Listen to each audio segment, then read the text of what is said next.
Bonjour à tous, soyez les bienvenus sur la chaîne du monde de l'entreprise, la chaîne dédiée aux futurs créateurs d'entreprises et également aussi aux chefs d'entreprise qui ont bien évidemment créé leur entreprise. Ce matin, nous allons aborder avec Pierrick Mitten, monsieur Pierrick Mitten présent, bonjour, qui est expert comptable.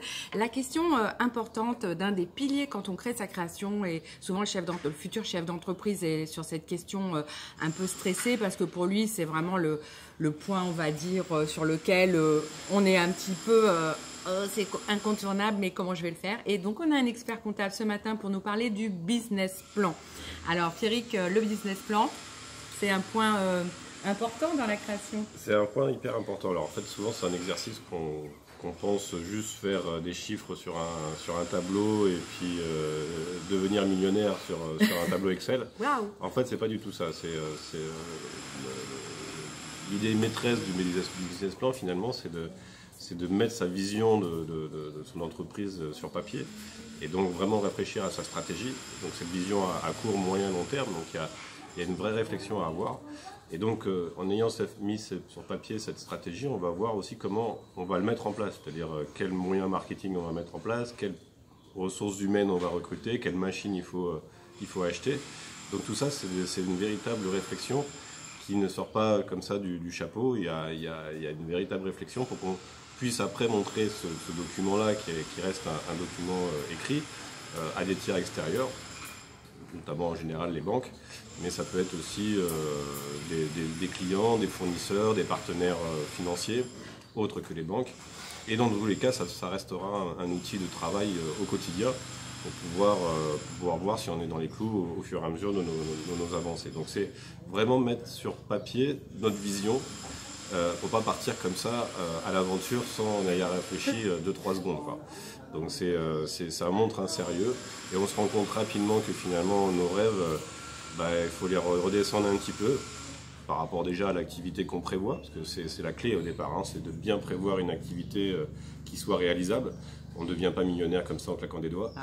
Et puis après, c'est quelles sont les dépenses qu'il va falloir engager pour pouvoir réaliser cette activité qu'on souhaite. Voilà. Donc c'est un exercice, pour ceux qui font ça, c'est un exercice vraiment, c'est une chance de le faire, surtout si on est accompagné par un expert ou un consultant, mais en tout cas c'est une chance de le faire. On devrait le faire tous les ans, parce que finalement une entreprise, ça vit, ça bouge, donc il faut le mettre à jour régulièrement. La stratégie ne peut pas être figée dans le marbre définitivement, donc il faut la faire vivre. Mais bon, c'est vrai que c'est un exercice qui est lourd et peut être compliqué à faire tous les ans. Mais en tout cas, c'est bien de le mettre à jour régulièrement en fonction des grandes évolutions de l'entreprise. Voilà. Donc on a différentes phases, hein, création, amorçage et après développement. Et souvent, c'est dans la phase développement que l'entreprise va dans le mur. Donc il faut refaire cette vision-là à ce moment-là. C'est ok, on sait que effectivement, comme tu dis, je crois que c'est 50% des entreprises qui sont créées dans les 2 premières années ont effectivement ce risque de ne pas pouvoir continuer l'activité et que le rêve du millionnaire s'arrête vite par la case liquidation judiciaire du fait de ne pas avoir prévu à l'avance ce business plan. Alors c'est vrai, c'est un exercice un peu technique, mais c'est aussi l'exercice nécessaire. Donc Pierrick Mitten est expert comptable à La Réunion, donc sur Sainte-Marie. Tes locaux sont sur Saint-André, exactement. Saint-André, pardon. Oh là là, oulala. Donc vive le Nord, donc Saint-André.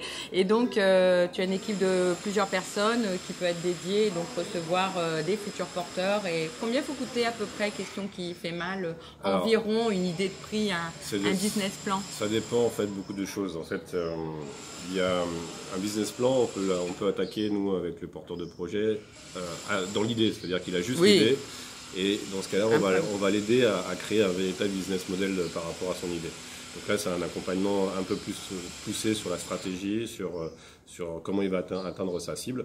Donc là, ça peut aller jusqu'à 5 000, voire 20 000 euros. D'accord. Voilà. Par contre, si le porteur de projet a déjà bien toutes ces idées bien placées et c'est plus un accompagnement pour faire un dossier bien ficelé, on est entre 1 000 et 1 500 euros et après un peu plus si on l'accompagne auprès des banques pour pouvoir obtenir les financements. Voilà. D'accord. Et ça peut être pris en charge dans le développement, enfin dans le projet, c'est-à-dire est-ce que vos frais peuvent être financés éventuellement par la banque, si on l'incorpore après? Oui, effectivement, par la banque, par des moyens financiers comme BPI, D'accord. Voilà, ce genre de choses, effectivement. C'est pas systématique, mais en général, ils le prennent en charge. Ouais. D'accord.